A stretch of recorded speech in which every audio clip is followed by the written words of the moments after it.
15 जानेवारीला होऊ घातलेल्या महानगरपालिकेच्या निवडणुकीला आता फक्त 12 दिवस शिल्लक राहिलेले आहेत. नामांकन अर्ज भरल्याच्या शेवटच्या दिवशी सर्व उमेदवाराला मतदार यादी दिल्या जाते. आतापर्यंतचा तो प्रघात राहिलेला आहे. महानगरपालिकेच्या निवडणुकीमध्ये एक नवीन प्रकार उघडकीस आला, जो नामांकन अर्ज भरल्याच्या शेवटच्या दिवशी 30 तारखेनंतर आजपर्यंत सुद्धा मतदार याद्या महानगरपालिका प्रशासन आणि निवडणूक आयोग उमेदवारांना उपलब्ध करून देत नाही.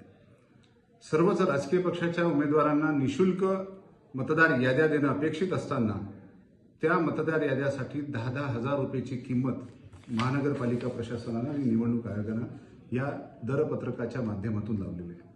आणि ते पैसे भरले तर पैसे भरल्यानंतर सुद्धा महानगरपालिका प्रशासन त्यानंतर प्रिंटरला ऑर्डर देईल आणि 3 दिवसानंतर ती यादी प्रत्यक्षात हातात येणार आहे.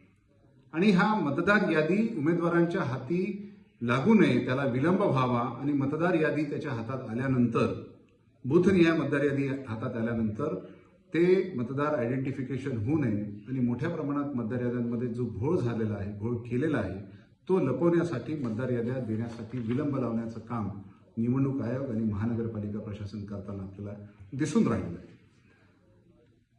झाली पाहिजे, पारदर्शी झाली पाहिजे. मात्र निवडणूक आयोगाचा जो एकंदरीत कारभार राहिलेला आहे तो सुरुवातीपासून संदिग्ध राहिला आणि भारतीय जनता पक्षाला त्याचा लाभ व्हावा या दृष्टिकोनातून त्यांचं कार्य सातत्यानं दिसून येत आहे. मतदार याद्या उमेदवारांपासून का लपवून ठेवल्या जात आहे, त्याला देण्यासाठी विलंब का लावला जात आहे.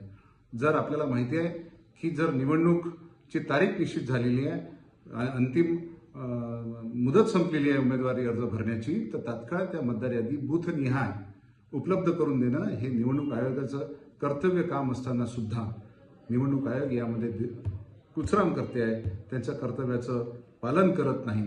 त्यामुळे ह्या संपूर्ण निवडणूक प्रक्रियेवरती आमचा संशय निर्माण झालेला आहे. यांना येनकेन प्रकारे भारतीय जनता पक्षाला प्रत्यक्ष अप्रत्यक्षरित्या फायदा पोहोचवण्यासाठी या मतदार याद्या देण्यासाठी ते विलंब लावतं, असा आमचा स्पष्ट आरोप आहे.